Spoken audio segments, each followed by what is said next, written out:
que la Bible dit que glorifiez donc Dieu dans votre corps et dans votre âme qui appartient à Dieu.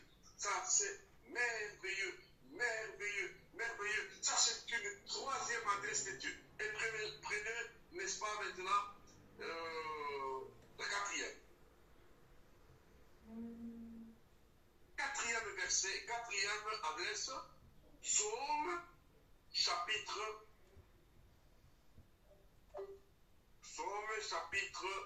115, le verset 16.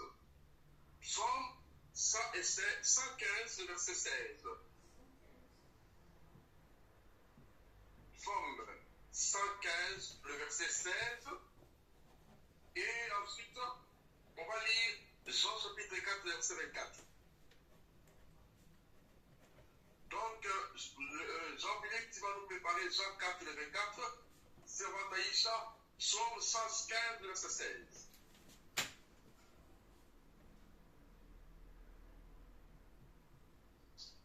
Je lis la parole de Dieu dans le psaume 115, verset 16. Les cieux sont les cieux de l'Éternel, mais il a donné la terre au Fils de l'homme. Très bien. Les cieux sont les cieux de l'Éternel, mais il a donné la terre au Fils. Là, nous voyons l'habitation initiale de Dieu, les cieux des cieux. Parce qu'il y a plusieurs cieux. Il y a les cieux qui est au-dessus de nous. Il y a le deuxième ciel, là où habite le règne de Satan et de ses démons. Il y a le troisième ciel, là où habite Dieu et ses anges.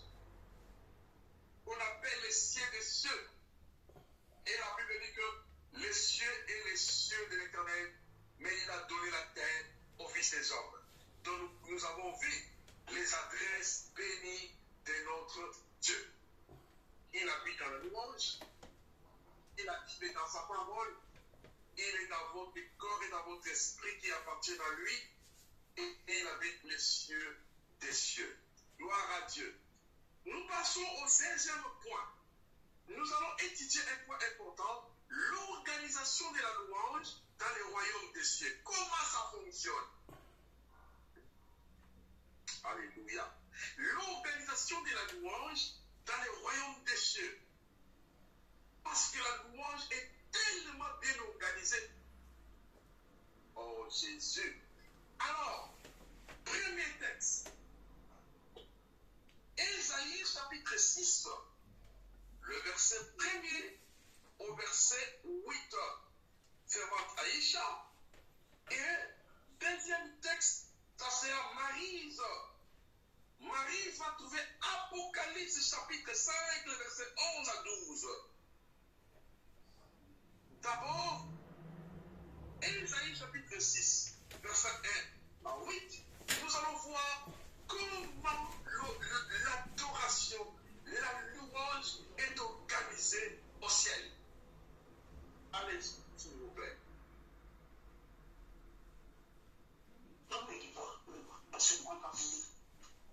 Non, on va d'abord avec la servante Aïcha, après on viendra avec Maryse dans Apocalypse 5, les versets 11 à 12. Et moi, je suis en combien? Comment? Et moi, vous m'avez demandé Jean 4, 24. Ah oui, oui, il y avait un verset que je t'avais donné. Est-ce que tu l'as déjà trouvé? Oui? Lisez ça avant que la servante Aïcha puisse lire. Allez. Je lis la parole de Dieu dans Jean 4, verset 24. Dieu est esprit, et il faut que ceux qui l'adorent en esprit et en vérité. Alléluia. Là, ça rejoint le quatrième adresse. Il est esprit. Il faut que ceux qui l'adorent, ceux qui le louent, le fassent en esprit et en vérité. En esprit, en vérité veut dire dans l'esprit et dans la parole, parce que la parole est la vérité. Donc, pour atteindre l'adresse de Dieu, il faut aller dans l'esprit et dans la parole. Nous lisons maintenant l'organisation de la louange dans le royaume de Dieu avec la servante Aïcha une meilleure lecture. Merci. Je lis la parole de Dieu dans Ésaïe, chapitre 6, verset 1. L'année de la mort du roi Osias, je vis le Seigneur assis sur un trône très élevé, et les pans de sa robe remplissaient le temple. Verset 2. Des séraphins se tenaient au-dessus de lui. Ils avaient chacun 6 ailes. 2 dont ils se couvraient la face, 2 dont ils se couvraient les pieds, et 2 dont ils se servaient pour voler. Verset 3. Ils criaient l'un à l'autre et disaient: Saint, Saint, Saint est l'Éternel des armées, toute la terre est pleine de sa gloire. Verset 4. Les portes furent ébranlées dans leur fondement par la voix qui retentissait, et la maison se remplit de fumée. Verset 5. Alors je dis: malheur à moi, je suis perdu, car je suis un homme dont les lèvres sont impures. J'habite au milieu d'un peuple dont les lèvres sont impures, et mes yeux ont vu le roi, l'Éternel des armées. Alléluia. Verset 6. Mais l'un des séraphins vola vers moi, tenant à la main une pierre ardente qu'il avait pris sur l'autel avec des pincettes. Verset 7. Il toucha ma bouche et dit: ceci a touché tes lèvres, ton iniquité est enlevée et ton péché est expié. Verset 8. J'entendis la voix du Seigneur disant: qui enverrai-je et qui marchera pour nous? Je répondis: me voici, envoie-moi. Merci pour la lecture. Et nous allons encore avec la servante Marie, je lisais s'il te plaît. Je regardais et j'entendis la voix de nombreux anges assemblés autour du trône, des êtres vivants et des anciens. Ils étaient des myriades de myriades et des milliers de milliers. Ils disaient, je m'arrête. Continue. Ils disaient, l'agneau qui a été offert en sacrifice est digne de recevoir la puissance, la richesse, la sagesse, la force, l'honneur, la gloire et la louange. Alléluia. Amen. Vous devez écrire ceci. Et pour louer Dieu, vous devez avoir la vision et la révélation de la gloire de Dieu. Notez-les. Pour louer Dieu, vos yeux spirituels doivent s'ouvrir et doivent voir comme Ésaïe. Parce que vous voyez, dans l'Ancien Testament, la servante Aïcha a dit, ça commence par dire que j'ai regardé et j'ai vu. Là aussi, là où la servante Marie a dit, il dit, j'ai regardé et je voyais. C'est-à-dire, voir avec les yeux spirituels la grandeur, la gloire et la puissance de Dieu. Pour louer Dieu, vos yeux spirituels doivent commencer à s'ouvrir pour voir sa gloire, comme Ésaïe a vu, comme Jean a vu, la gloire de celui qu'on loue. Écrivez au deuxième aspect, nous sommes unis aux anges pour adorer le roi. Nous sommes unis aux anges. Nous sommes unis aux anges pour adorer le roi.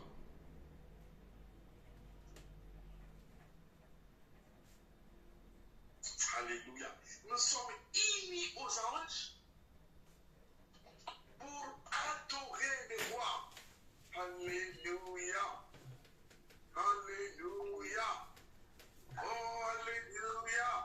Tu ne peux pas voir la gloire de Dieu et rester la même personne. Tu ne peux pas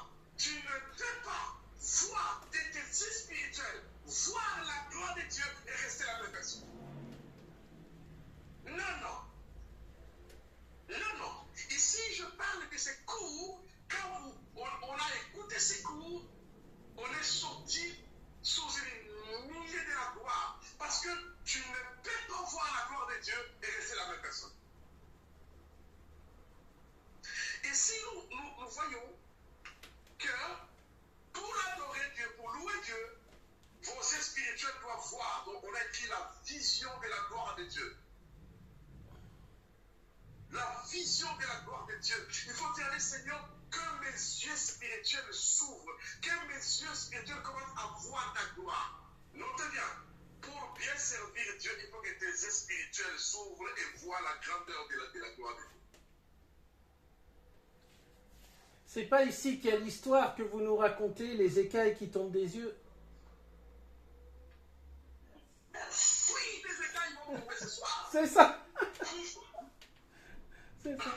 Voyez, genre... C'est-à-dire, c'est quoi tous nous voulons dire à Dieu que mes écailles tombent. Parce que Esaïe, le prophète, avant qu'il reçoive l'appel d'être un puissant prophète, Dieu l'a ouvert d'abord les yeux pour qu'il soit connecté aux événements du ciel. Vous voyez, ça rentre. Mais c'est tout ce que nous voulons. Faire de toi un véritable scandale à la fin de Christ. Donc ça dit que, alléluia, si les écailles spirituelles tombent et que tes yeux commencent à voir la gloire de Dieu, tu es candidat à des grandes choses. Amen. Esaïe est le prophète. Esaïe est le prophète majeur de la Bible. Son appel commence avec la vision de la gloire de Dieu. Et il dit, l'année de la mort du roi Osias. Osias, c'est l'image de la chair. Osias, c'est l'image des œuvres de la chair. Osias est mort et le Seigneur d'Esaïe a vu la gloire de Dieu. Pour que Esaïe puisse voir la gloire de Dieu, Osias était un roi païen rebelle. Quand il est mort, alors la gloire de Dieu s'est ouverte à Esaïe. Ça veut dire que Osias, c'est l'image du roi de la chair qui régnait dans nos vies, qui régnait dans nos cœurs. Mais quand il meurt, la chair quitte le monde. Tes yeux spirituels s'ouvrent et commencent à voir des choses que personne autre ne peut voir. L'année de la mort du roi Osias, je vis le Seigneur. On parle de la mort d'Osias. Pour commencer à voir la gloire de Dieu dans votre vie, pour que tes yeux spirituels commencent à voir la gloire de Dieu, il faut que les Osias de nos vies, l'image de la vie ancienne, l'image des péchés, l'image de la chair, doivent mourir pour que nos yeux spirituels s'ouvrent et voient la gloire de Dieu.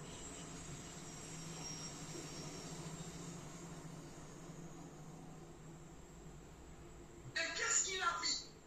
Il a vu un temple. Un trône et un temple très élevé. Qu'est-ce qu'il a encore vu? Il a vu la robe de Dieu qui couvrait les temples. Qu'est-ce qu'il a vu? Il a vu le séraphin. Les séraphins sont les anges de louange et d'adoration. Écrivez, les séraphins sont les anges puissants chargés de la louange et de l'adoration. Les séraphins sont les anges de la louange. Les anges. Les séraphins sont les anges chargés de la louange,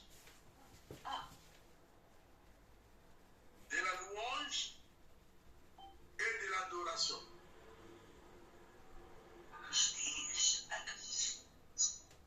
Et je vous dis aussi que Lucifer, qui est Satan,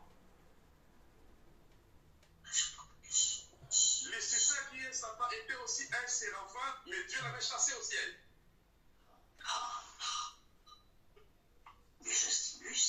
Parce que c'était Lucifer qui dirigeait la chorale du ciel.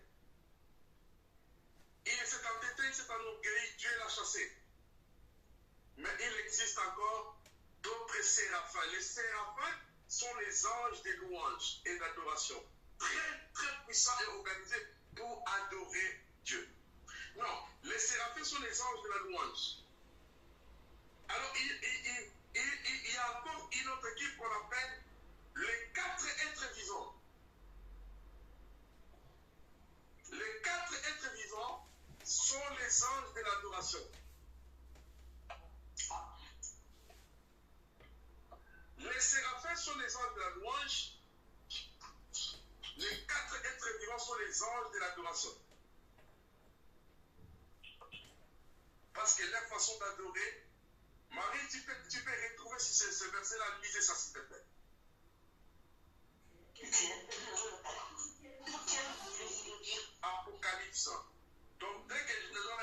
ne quittes pas là-bas, tu gardes ça, s'il te plaît. Regardez-vous ça dit. Celui que je venais de lire, Oui, s'il te plaît.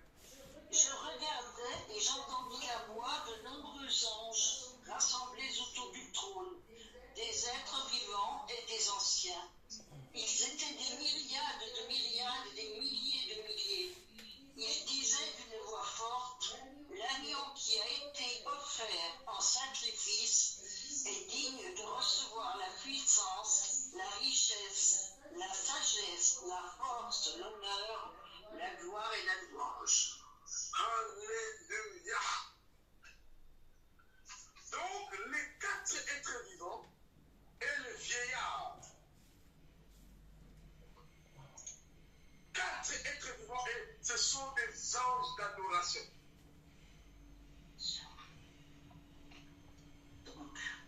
Et le nombre d'anges, selon ce que Marie vient de lire, ils sont des myriades, de milliers et de myriades d'anges qui se prosternent devant les trônes de Dieu. Les séraphins ont 6 ailes.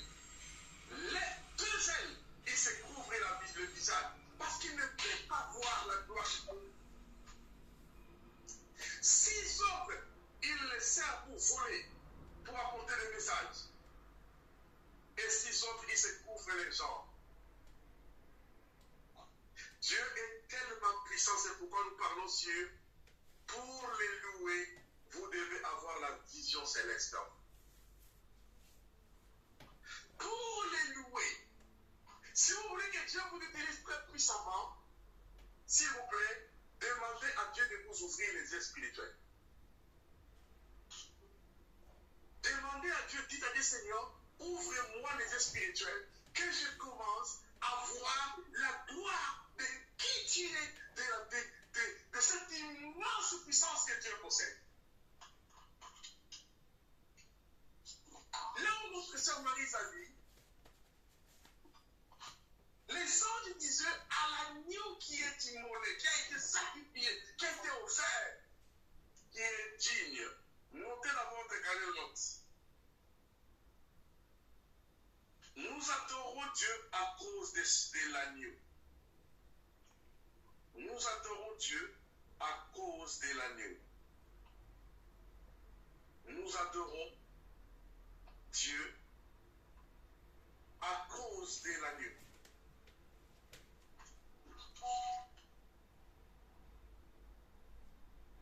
À cause de l'agneau. Parce que c'est Jésus qui nous a ouvert le chemin de l'adoration dans la nouvelle alliance et de la loi. Quand vous avez la révélation sur comment louer Dieu, on ne vous dira pas de danser, on ne vous dira pas de louer, on ne vous dira pas parce que vous serez emporté par la gloire de l'Esprit pour saisir la grandeur de Dieu. Quand on voit la gloire de Dieu comme Esaïe, comme Jean, on se sent minuscule. Esaïe, quand il a dit la gloire de Dieu, il a tremblé. Il a dit, mais je veux mourir. Je suis né dans le péché, mais mes yeux ont vu ta gloire. Oh, laisse que le Seigneur te montre sa gloire. Écoutez, si vous ne voyez pas la gloire de Dieu, si vous n'avez pas la révélation de la gloire de Dieu, votre vie chrétienne sera religieuse. Il n'y aura rien. Il n'y aura pas d'étincelle. Il n'y aura pas de vie. Il n'y aura pas la puissance. Parce que vous adorez quelque chose que vos yeux spirituels ne voient pas. Oui, question à la servante de Dieu. Merci papa. Je m'excuse, je n'ai pas bien compris. Lorsque vous venez de dire que nous louons Dieu à cause de l'agneau. Non, je ne comprends pas pourquoi à cause de l'agneau, s'il vous plaît. L'agneau de Dieu. Pourquoi? Parce que l'agneau de Dieu qui est dessus, c'est une offrande. D'abord, on appelle Jésus-Christ sacrificateur de la nouvelle alliance. À cause de sa mort sur la croix, il nous a ramenés à Dieu parce qu'avant on était loin de Dieu. On n'avait aucun droit de s'approcher, ni pour l'adorer, ni pour le louer, ni pour le servir. Mais à cause de Jésus et sa mort sur la croix, il nous a rapprochés de Dieu et nous pouvons l'adorer librement. C'est pour cela qu'on a dit là-bas que l'agneau de Dieu qui a été offert est digne de recevoir la gloire. Donc nous adorons la gloire de Dieu par l'agneau de Dieu qui est Jésus-Christ à cause de son œuvre sur la croix, de son sacrifice. Je ne sais pas si j'ai répondu à ta question. Gloire à Dieu. Merci beaucoup. Donc là, pour adorer Dieu, nous devons avoir la révélation. Nos yeux spirituels doivent s'ouvrir pour savoir que quand vous louez Dieu, vous entrez en relation, en l'unité avec les anges. Alléluia, alléluia. La louange est puissante. La louange libère l'autorité de Dieu sur nous. Nous allons voir maintenant notre troisième point sur la louange face au défi, au combat. De quoi? Nous allons voir maintenant la louange face au défi et face au combat. Qu'est-ce que la louange fait quand il y a des problèmes, quand il y a des défis, quand il y a des attaques, quand il y a des combats? Qu'est-ce que la louange fait? J'ai besoin de 2 lectures. Première lecture, la servante Aïcha qui va nous aider, j'ai besoin de 2 lectures, ou 3 lectures d'ailleurs. Première lecture, c'est 1 Samuel chapitre 16, les versets 12 à 14 avec la servante Aïcha.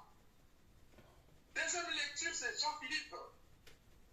2 Rois chapitre 3, les versets 11 à 12. Et troisième lecture, ça sera avec la sœur, notre servante Maryse, Actes des Apôtres, chapitre 16, verset 25. On va lire les 3 passages là, parce que nous allons voir ce que la louange libère au moment des épreuves.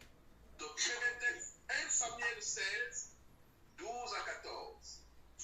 Deuxième texte, 2 Rois, chapitre 3, les versets 11 à 12.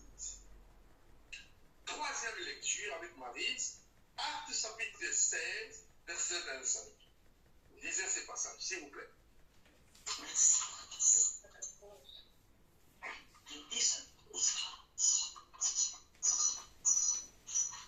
Je lis la parole de Dieu dans 1 Samuel 16, verset 12. Oui, verset 12 à 14, s'il vous plaît. D'accord. Isaïe l'envoya chercher. Or, il était blond, avec des yeux, avec des beaux yeux. C'est ça? Oui, c'est ça. D'accord.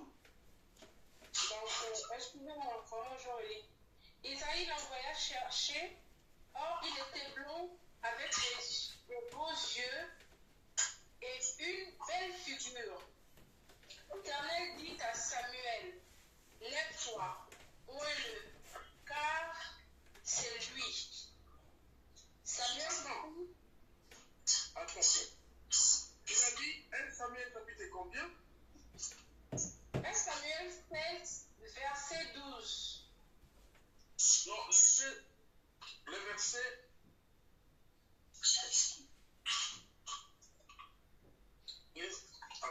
Attends, je vais trouver ce verset-là parce que c'est pas ce qu'il. Donc, et le verset 14 dit quoi? L'esprit de l'Éternel se retira de Saül. Il fut agité par un mauvais esprit venant de l'Éternel. Verset 15. Les serviteurs de Saül lui dirent, voici un mauvais esprit de Dieu t'agite. Verset 16. Que ton Seigneur parle. tes serviteurs sont devant toi. Ils chercheront un homme qui sache jouer de la harpe.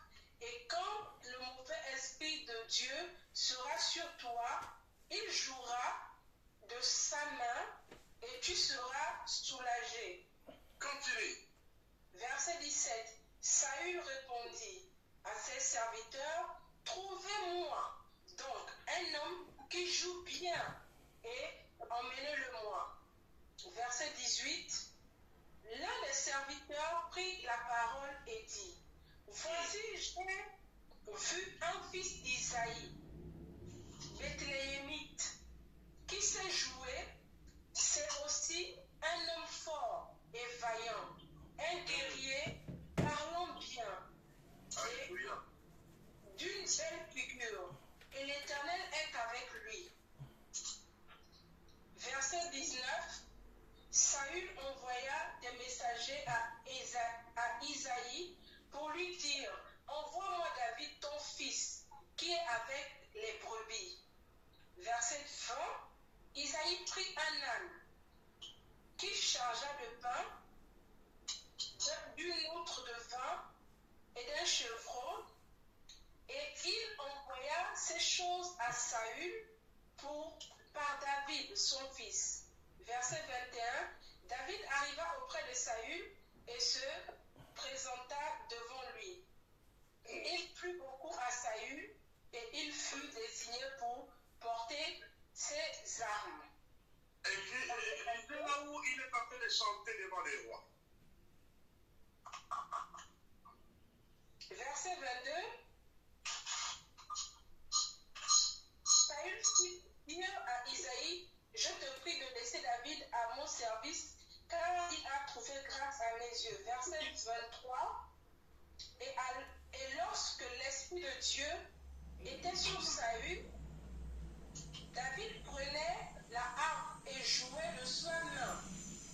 Saül respirait alors plus à l'aise et se trouvait soulagé, et les mauvais esprits se retiraient de lui.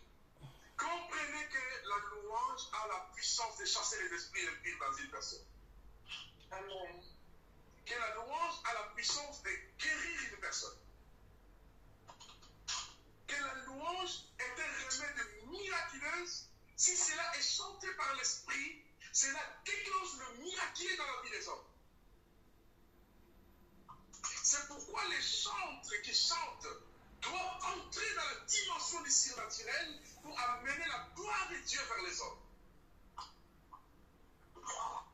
C'est pour cela qu'il faut qu'il y ait l'école des louanges et d'adoration, et avant de commencer à chanter, il faut être sûr que les personnes sont nées de nouveau et qu'ils ont le Saint-Esprit pour amener la gloire de Dieu et la libération. Parce qu'ici, nous voyons que la louange exerce une puissance sur les démons, sur les esprits impies et sur les maladies. Les rois Saül étaient menacés par les esprits impies. Le médecin ne pouvait pas soigner les rois. On est allé chercher un garçon loin. On est allé chercher un garçon loin qui est venu, qui a commencé à chanter. Et quand il chantait, les rois étaient totalement libérés. Donc notez dans votre année que la louange chasse les esprits impies. La louange est un remède, est un médicament surnaturel. Quand on loue Dieu, la louange active le miraculeux dans la vie des hommes. Quand on chante, quand on loue les chansons spirituelles, quand on chante les chansons spirituelles, ici la Bible dit que pendant que David chantait et louait, le mauvais esprit quittait le corps de Saül.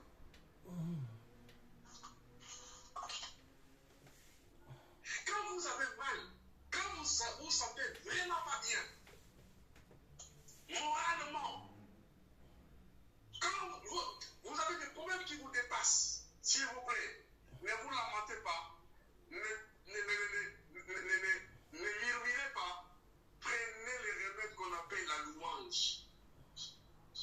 Ça peut commencer d'une manière simple, mais si vous chantez des chansons chrétiennes, vous verrez la libération.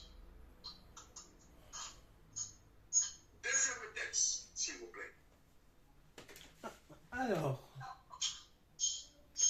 je lis la parole de Dieu dans 2 Rois chapitre 3, versets 11 à 12. Mais Josaphat dit, n'y a-t-il ici aucun prophète de l'Éternel par qui nous puissions consulter l'Éternel? L'un des serviteurs du roi d'Israël répondit, il y a ici Élisée, fils de Scalphat, qui versait l'eau sur les mains d'Élie. Et Josaphat dit, la parole de l'Éternel est avec lui. Le roi d'Israël, Josaphat, et le roi d'Édom descendirent auprès de lui.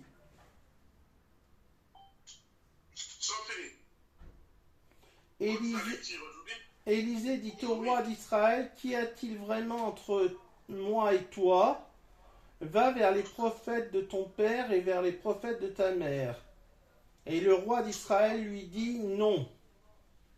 Car l'Éternel a appelé ces 3 rois pour les livrer entre les mains de Moab. Continue la lecture.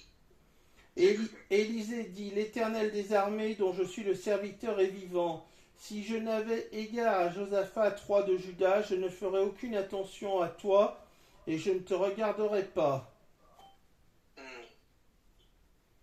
Maintenant, amenez-moi un joueur de harpe. Et comme le joueur de harpe jouait, la main de l'Éternel fut sur Élisée. Et il dit, ainsi parle l'Éternel, faites dans cette vallée des fosses.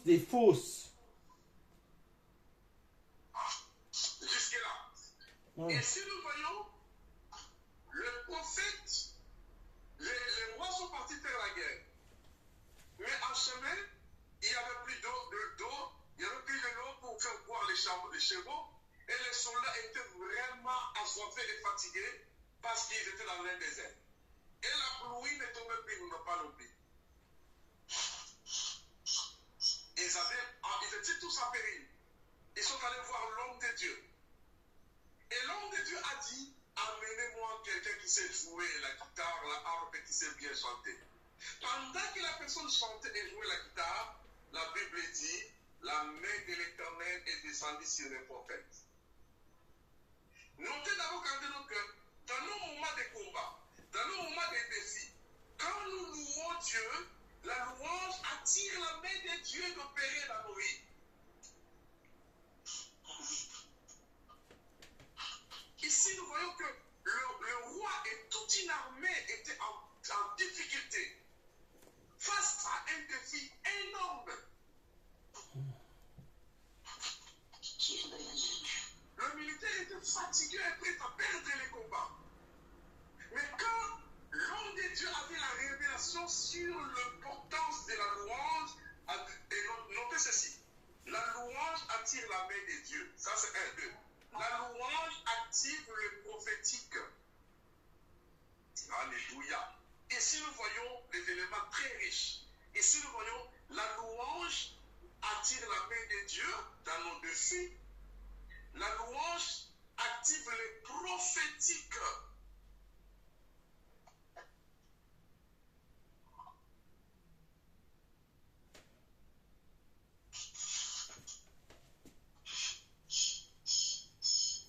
Et si nous voyons au 3e point, la louange attire les miraculeux. Parce que là, il y a 3 éléments que la louange a libérés. D'abord, la main de Dieu est descendue sur les prophètes. 2, grâce à la louange a activé le prophétique dans la bouche des prophètes. Et 3e élément, l'homme de Dieu a prophétisé que vous ne verrez pas les vents, vous ne verrez pas la pluie, mais dans toutes les grandes fossés que vous avez creusées là, il y aura de l'eau remplie. Il n'y avait pas la pluie, il n'y avait pas de rivière, mais à cause de la louange, les gens ont vu la vallée pleine de l'eau. L'eau qui descendait de partout. Écoutez, la louange peut transformer votre désert en des sources d'eau. La louange va activer le prophétique. La louange, ces hommes de la Bible connaissaient le secret de la louange. Et notre dernier texte, Actes chapitre Actes chapitre 16, verset 25.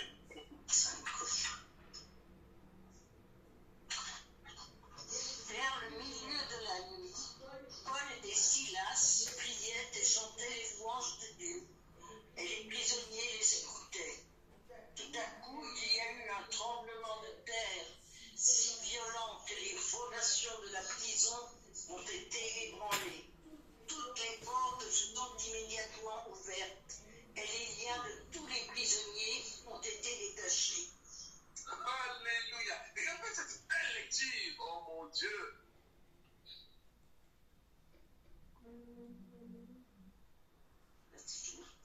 Répète la lecture, Marie, s'il te plaît. Je reprends. Vers le milieu de la nuit, Paul et Silas priaient et chantaient les louanges de Dieu, et les prisonniers les écoutaient.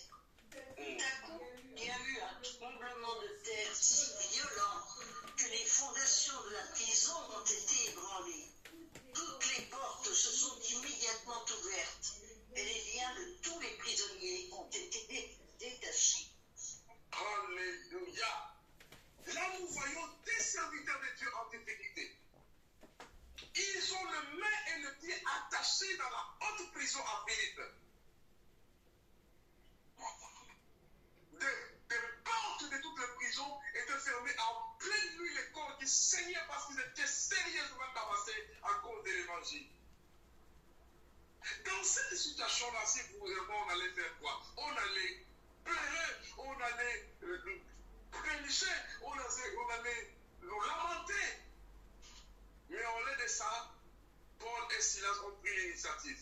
Nous allons trouver Dieu dans son adresse. Au milieu de la nuit, Paul et Silas chantaient les louanges du Seigneur. Ici, nous voyons 4 éléments que la louange a fait. Premièrement, la louange fait trembler les fondements des prisons des ténèbres. Ici, écrivez ça. La louange fait trembler, brise le fondement des prisons des ténèbres, des prisons obscures. Le fondement Des prisons des ténèbres. Parce qu'il existe des prisons dans les plans des ténèbres.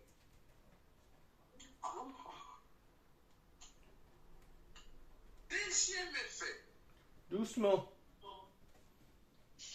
Les portes se sont ouvertes. La louange ouvre toutes les portes qui sont fermées dans votre vie. Paul et Silas chantaient, louaient et priaient. Et tout à coup, les portes sont ouvertes. Il y en a pas une qui est sortie. Troisièmement, la louange brise les chaînes. Tout à coup, les chaînes sont tombées.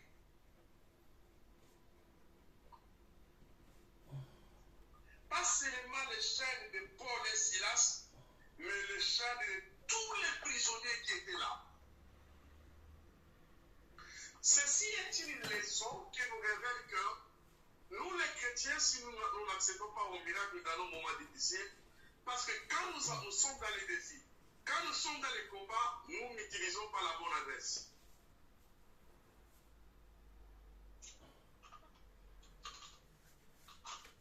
Nous utilisons la loi du cinéma pour le culte à l'église. Nous verrons les titres du culte demain sur la louange dans le culte personnel et dans le culte à la maison de Dieu. Mais quand nous sommes face aux défis, quand nous sommes face aux problèmes, nous les chrétiens, nous n'avons pas la révélation de la louange et de la gloire de Dieu. Nous allons dans une adresse là où Dieu n'est même plus là. Quelle adresse? Les lamentations. Les choses sont tellement mal, pasteur. Je ne sais pas si c'est la mort ou la vie qui arrive. Dieu n'est plus là. Ce n'est pas son adresse. Ces jours-ci, beaucoup de sorciers m'attaquent. Je sens que la mort vous approche de moi. Dieu n'est plus là dans cette adresse-là.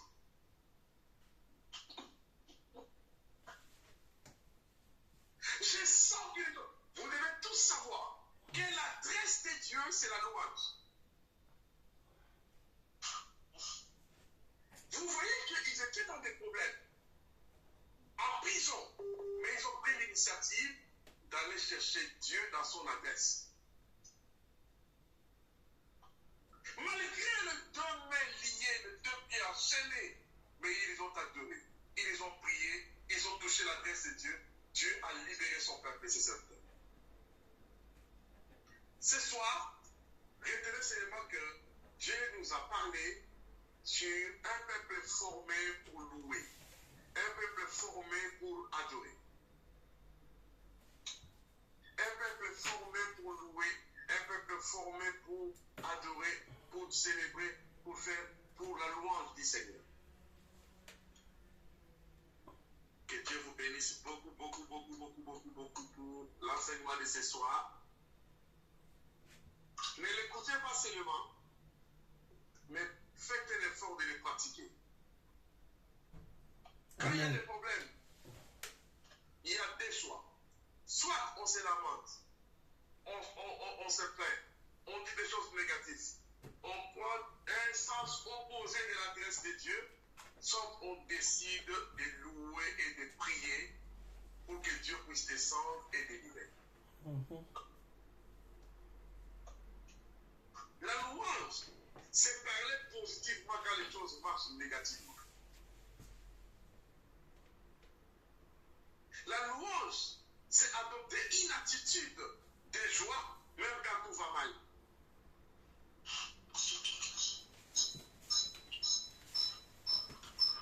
Que le Seigneur bénisse cette parole. Que le Seigneur bénisse cette parole. Que Dieu vous bénisse. Amen.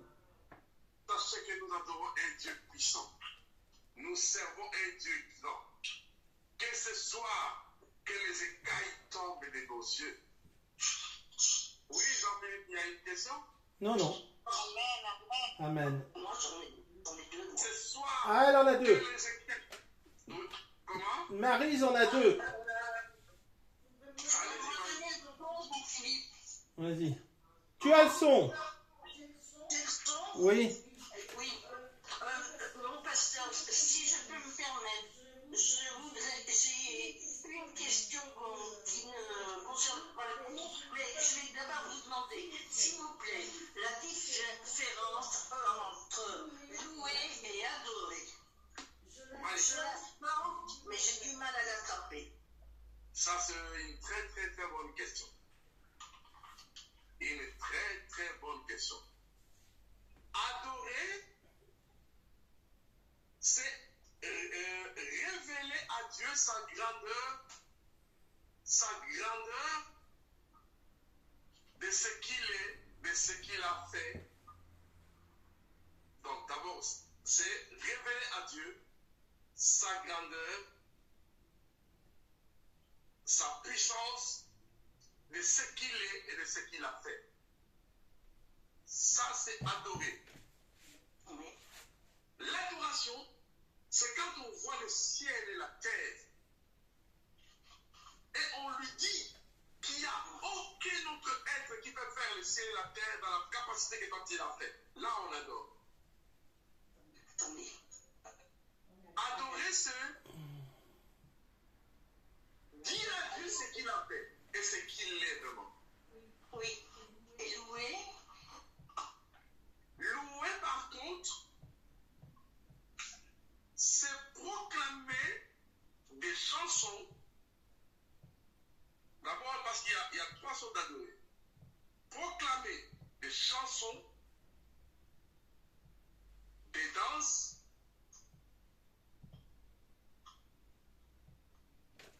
la musique,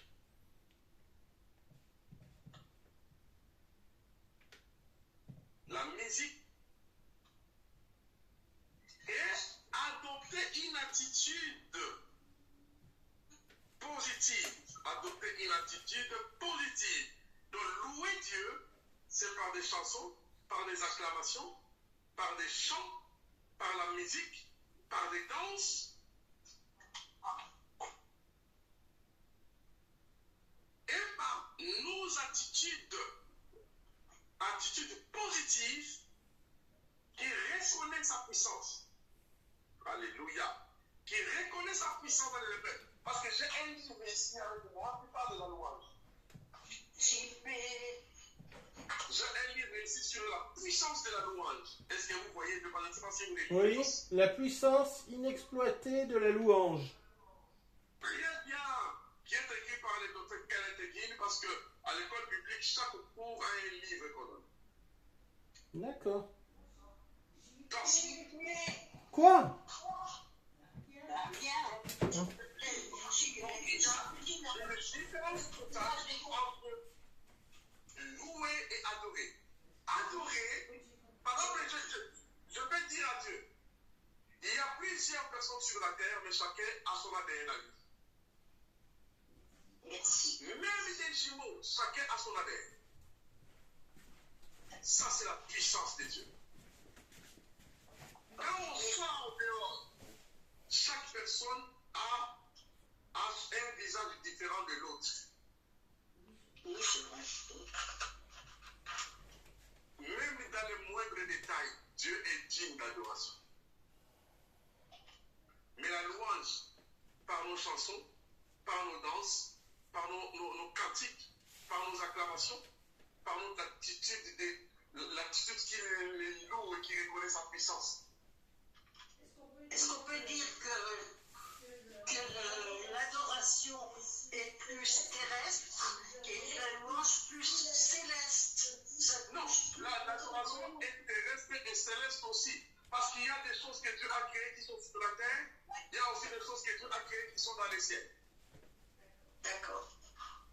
D'accord. La louange aussi est pour la terre, la louange aussi est au ciel aussi. Merci, mon pasteur. Et Dieu soit béni. Je voulais vous demander autre chose. C'est est-ce que vous voulez bien expliquer le verset et mon Dieu pourvoira à tous vos besoins selon sa richesse avec gloire en Jésus-Christ. Et j'ai bien vous savez, mais je garde là-dessus. D'abord, ce verset-là explique 4 éléments importants. Premièrement, Dieu est un pourvoyeur. Pour tous les êtres humains, Dieu pourvoit. Il nourrit même les corbeaux, même les lézards.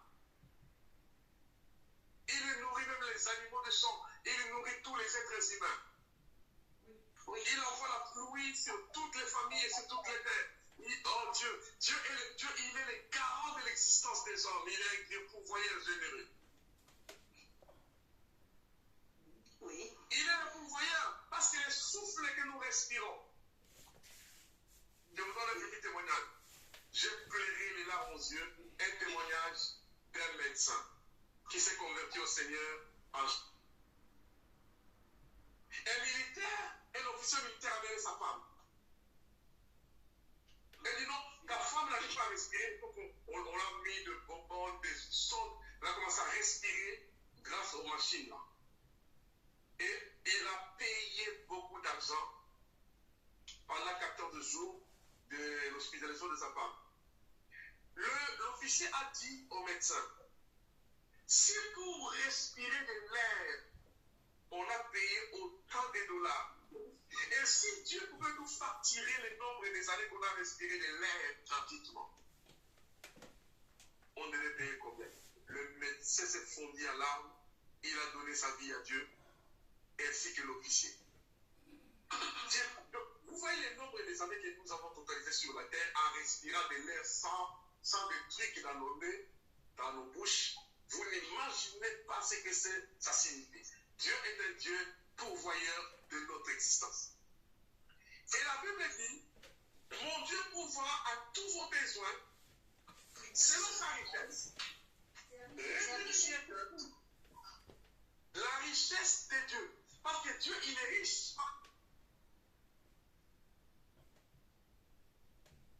Et il dit, il pourvoira. C'est une parole de foi qui nous rassure. Que quel que soit le nombre de besoins que nous avons, si nous faisons confiance à Dieu, même aujourd'hui tu ne vois rien, demain tu verras. Mais d'ailleurs, nous voyons la provision de Dieu. Parce que chaque jour, du lever du soleil jusqu'au soir, il y a quand même quelque chose à manger. Quelque chose à s'habiller. Là où il faut dormir.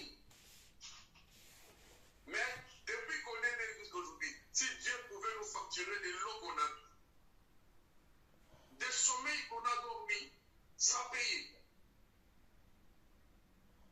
des accidents qu'on a ratés parce que Dieu veillait sur nous, c'est sa providence divine dans nos vies. La richesse de Dieu se manifeste même dans les petits détails des choses qu'on écrit.